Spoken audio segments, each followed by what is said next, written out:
خالی کنواں نبی کریم صلی اللہ علیہ وسلم کے لعاب مبارک کی برکت سے بڑھ گیا۔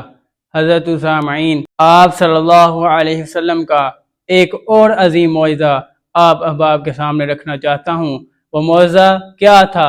صحیح البخاری کی حدیث میں آتا ہے، حضرت براء بن عازب رضی اللہ تعالیٰ عنہ فرماتے ہیں کہ صلح حدیبیہ کے دن ہم تقریباً 1400 کی تعداد میں موجود تھے اور حدیبیہ نامی کنویں کے پاس موجود تھے۔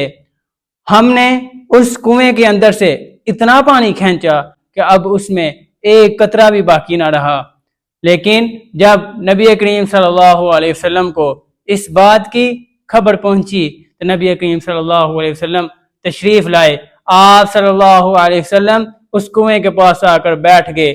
آپ صلی اللہ علیہ وسلم نے اس میں پانی کے لیے دعا کی۔ آپ صلی اللہ علیہ وسلم نے اس کے پانی سے پھر کولی کی اور کولی کا پانی کنویں کے اندر ڈال دیا۔ آپ صلی اللہ علیہ وسلم کے کولی کے پانی کا کنویں کے اندر جانے کی دیر تھی۔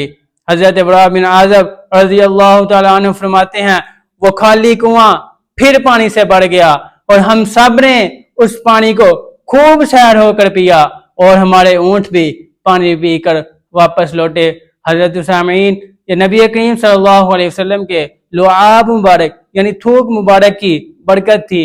اللہ رب العزت نے کنویں کے اندر پانی کو جاری کر دیا اور اتنا جاری کیا کہ 1400 کے قریب صحابہ نے بھی پیا اور ان کے جانور یعنی اونٹوں نے بھی اس پانی کو خوب سیر ہو کر پیا۔